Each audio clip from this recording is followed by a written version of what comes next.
El siguiente segmento tiene contenido o opinión.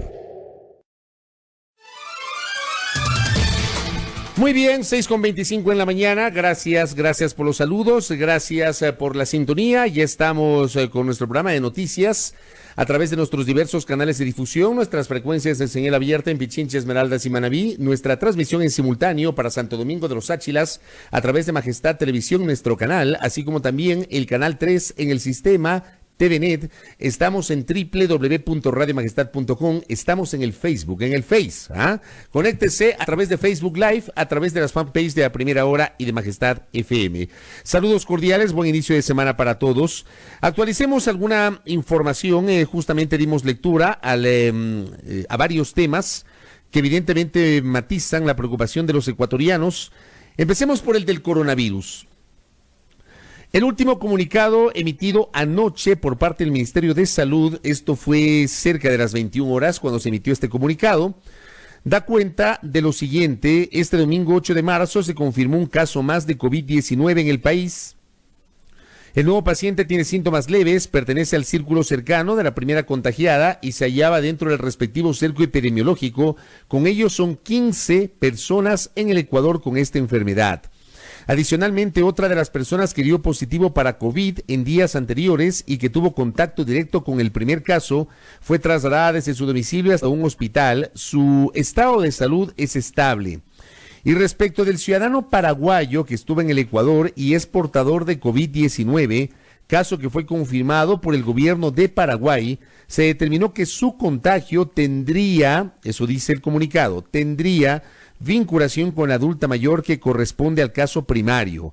Así se ha desprendido del trabajo coordinado entre los gobiernos de ambos países. Un par de reflexiones sobre este tema. Este fin de semana realmente fue muy complejo respecto de información a nivel internacional, lo que pasó en Italia, por ejemplo, respecto de esta suerte de confinamiento que se ha decidido para una región que tiene 16 millones de habitantes. Miren ustedes, casi el número de habitantes que tenemos en el Ecuador. Toda una región italiana confinada, bajo confinamiento, para tratar de evitar la propagación del coronavirus en ese país europeo. Hubo ayer partidos de fútbol como el de la Juventus de Turín frente al Inter de Milán, partido que se jugó justamente en Turín, este partido se disputó a puertas cerradas, es decir, sin la presencia de público. Miren ustedes las preocupaciones que se generaron a nivel internacional. Acá en el Ecuador, en cambio, el día sábado se conoció hacia poco antes del mediodía la confirmación por parte del gobierno de Paraguay que un ciudadano de ese país que estuvo de paso por Ecuador llegó a Paraguay portando el coronavirus. Sobre esa situación, prácticamente el Ministerio de Salud se demoró todo el día, todo el resto del día, hasta que en la noche se emitió un muy escueto comunicado, muy breve comunicado, señalando que le habían pedido información al gobierno paraguayo sobre ese tema. Es decir, tardaron casi todo el día para reportar que estaban esperando información por parte de Paraguay. Y claro, muchas veces las comparaciones terminan siendo necesarias, aunque son odiosas. La comparación es odiosa, pero muchas veces necesaria. A diferencia de lo que, por ejemplo, pasa en Italia las zonas en las cuales ha habido casos confirmados de coronavirus y en las que se ha implementado esta suerte de cerco epidemiológico, esas zonas han sido identificadas y han sido difundidas a nivel internacional, tanto a nivel local cuanto a nivel internacional. Está claro cuáles son las ciudades y las regiones italianas en donde hay casos confirmados de coronavirus.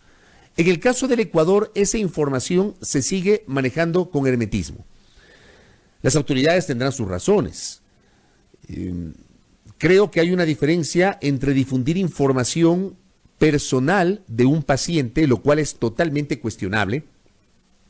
La forma como algunas personas manejaron de modo muy alegre la situación personal de la paciente índice, de la primera contagiada, inclusive posteando fotografías de ella en el hospital mientras era atendida, fotografías publicadas en Facebook donde ella aparece en el aeropuerto o en otras actividades, porque se trata de una ciudadana, una adulta mayor que reside en Europa y que llegó acá al país. Digamos, esa es una cosa. Una cosa es proteger la identidad personal de las personas contagiadas, porque evidentemente hay un principio de confidencialidad, pero otra es difundir al país en dónde se ha localizado el cerco epidemiológico y cuáles son las diferentes acciones que han sido desplegadas por las autoridades. Digo, hago esta comparación porque en otros países sí se lo está haciendo y aquí en el Ecuador no ocurre eso. Entonces nos encantaría saber cuál es la razón por la cual se maneja de este modo la información asociada a la presencia de casos de coronavirus en nuestro país.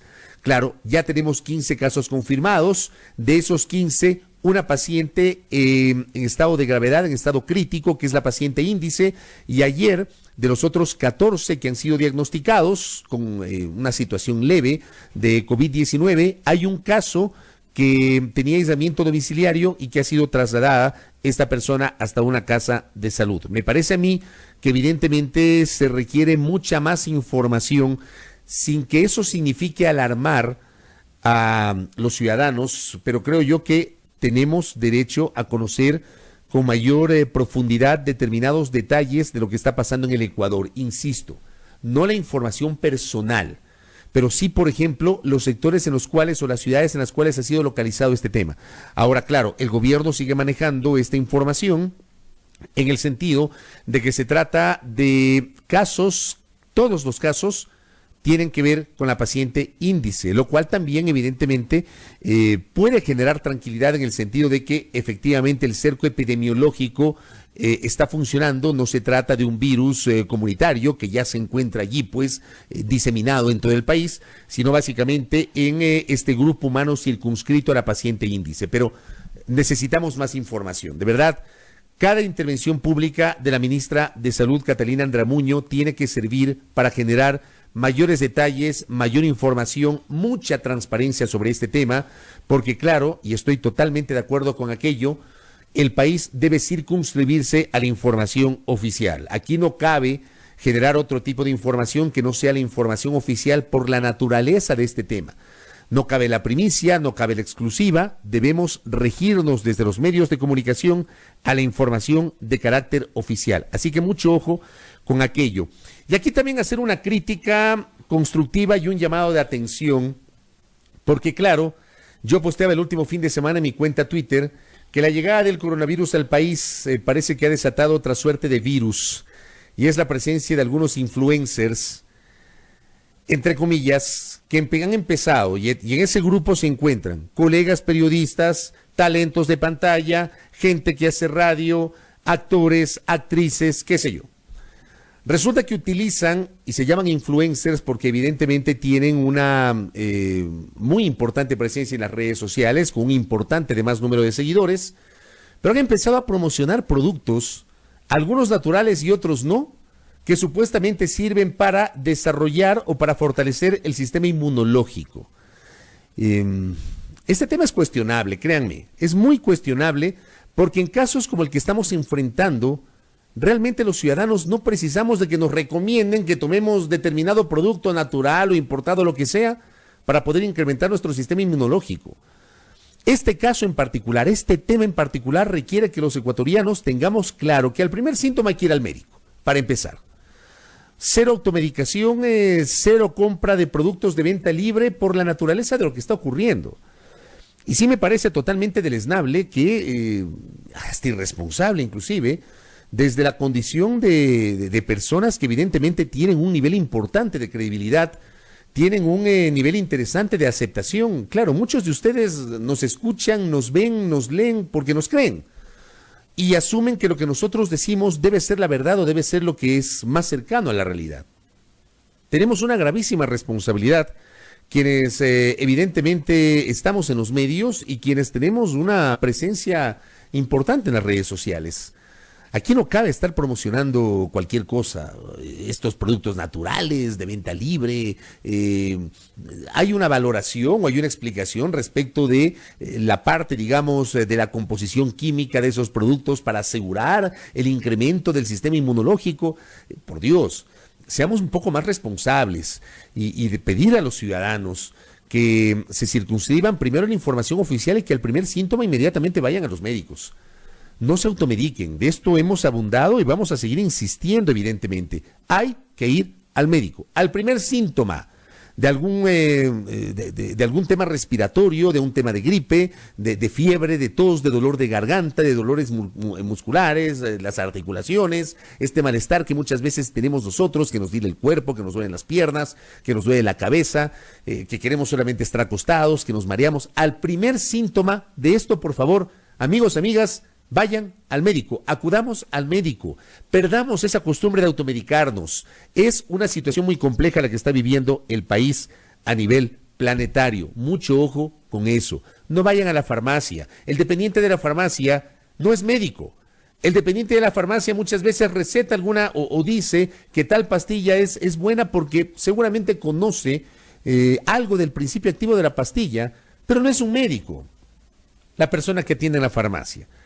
Entonces, mucho ojo con eso. Tengamos el suficiente sentido común, inclusive para cambiar este tipo de comportamientos. El otro tema que evidentemente, gracias doctora Natalia, que me envió un mensajito por acá, me dice, el Ministerio de Salud Pública tiene el poder como órgano rector de la salud en el país de regular la venta de medicamentos. Miren ustedes, regular la publicidad de medicamentos o de estos productos que ayudan al sistema inmunológico. Ahí tienen otro papel por parte del Ministerio de Salud Pública.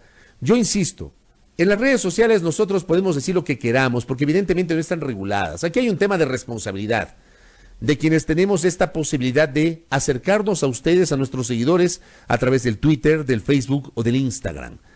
Seamos más responsables. De verdad, colegas, de verdad, personajes de pantalla, actores, actrices, seamos mucho más responsables con el manejo de esta información. No caigamos en esta situación, no caigamos en esta situación de estar diciendo cualquier cosa. También me dicen que la Organización Panamericana de la Salud debería poder responder si lo que hace Ecuador al manejar de manera tan hermética la información o si Italia hace lo correcto. Miren ustedes, la OPS y la OMS, que es la Organización Mundial de la Salud, sería interesante. Por eso yo planteaba esta diferencia. ¿Por qué en Italia conocemos las regiones donde se ha expandido el coronavirus y por qué en el Ecuador no tenemos mayor información en torno justamente a este tema? Y reitero, circunscribirnos a la información de carácter oficial. Así se debe manejar la situación. Pero esa información tiene que ser abundante, tiene que ser mucho más amplia por parte de las autoridades del sector de la salud. De otro lado, amable audiencia, decía, la otra preocupación tiene que ver con el comportamiento del precio del petróleo. La cuenta Petroenergía, @Petroenergia1, da cuenta del precio del petróleo y del gas natural hasta ahora, cómo amanece el precio del crudo, el WTI, que es el que nos interesa a los ecuatorianos. El WTI es el que con el correspondiente castigo se encarga de ser parte del manejo de la economía ecuatoriana.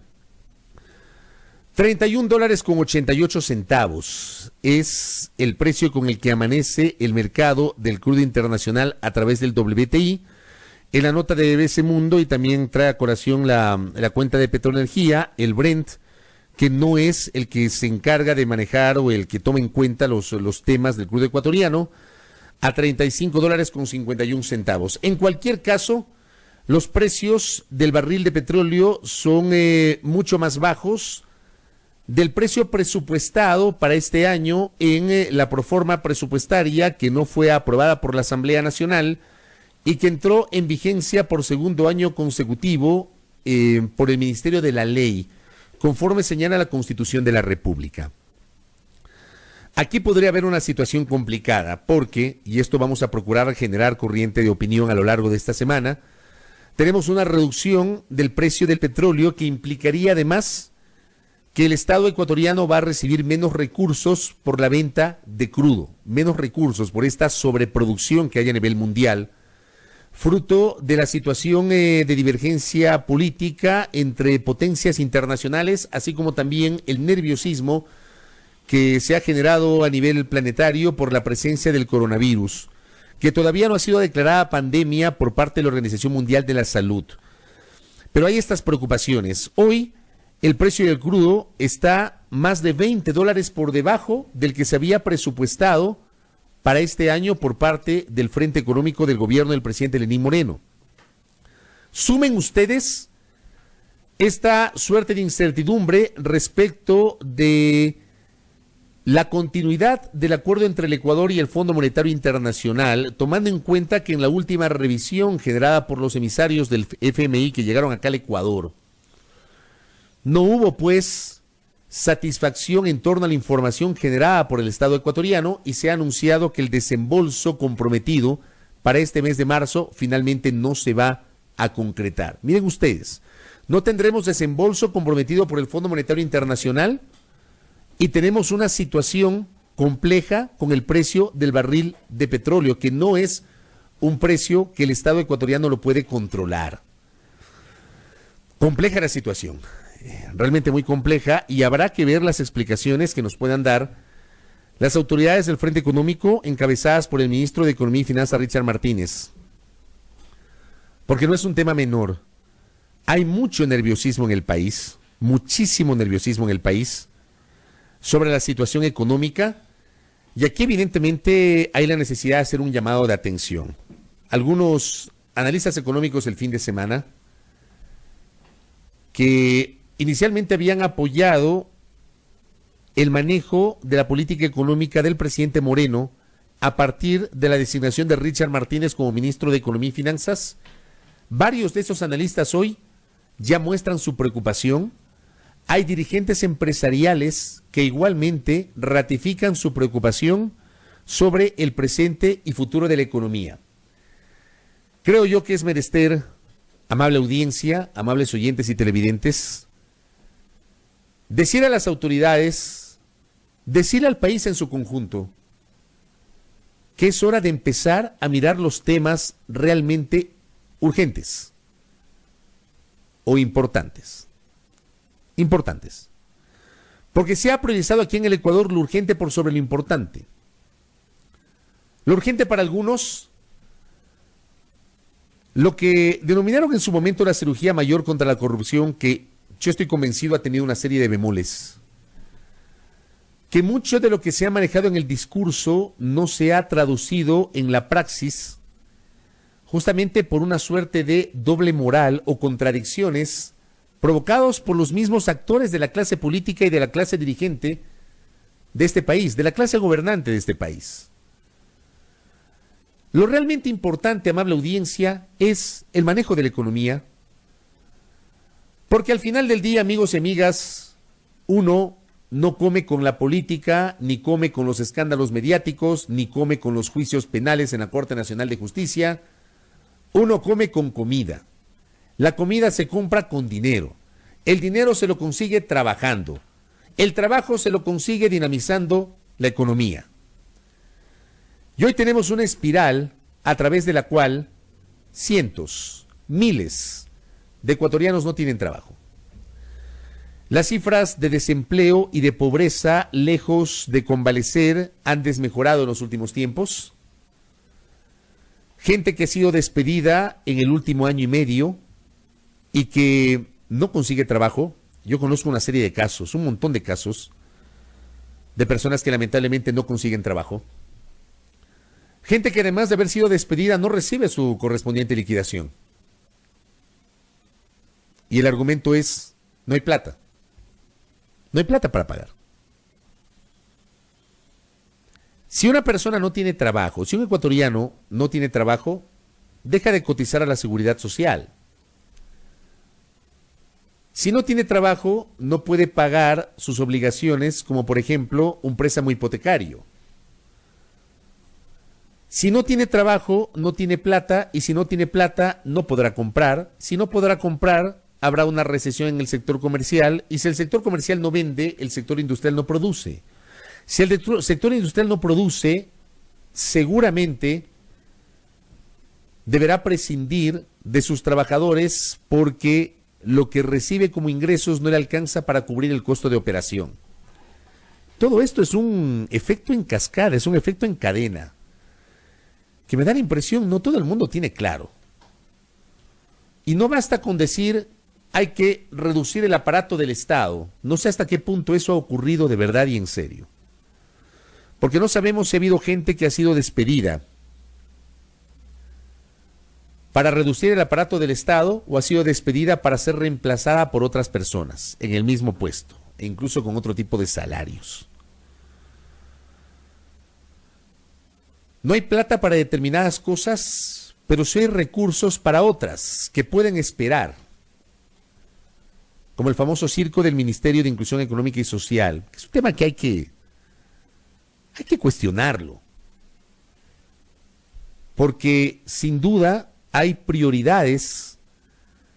En tiempos de austeridad se debe priorizar el gasto, al menos eso es lo que nos han dicho. Y creo yo que por más que puede ser importante dentro del contexto de un proyecto de sensibilización, de promoción de valores, de acercar a la ciudadanía a determinadas cosas, es un tema que puede esperar frente a la compleja situación económica que tiene la República. Estos temas evidentemente llaman la atención. Y sobre esto vamos a procurar en el curso de esta semana generar entrevistas. Insisto, el mundo amanece con la ratificación de una crisis petrolera internacional matizada por la sobreproducción. Las grandes potencias no se ponen de acuerdo, además hay nerviosismo por el coronavirus y el precio del crudo se ha desplomado. Más de $20 menos amanece hoy el crudo WTI, que es el que sirve de referencia para el petróleo ecuatoriano. $20 menos respecto de lo que se había presupuestado. ¿Cómo responderá el gobierno? Vamos a estar expectantes de aquello. 6 de la mañana con 46 minutos. Gracias por la sintonía. Les alerto, tras esta breve pausa, vamos a generar una conversación con dos funcionarias del gobierno de la provincia de Pichincha, quienes denuncian irregularidades tras el allanamiento al edificio de la prefectura en octubre, asociado a la detención de la prefecta Paola Pavón.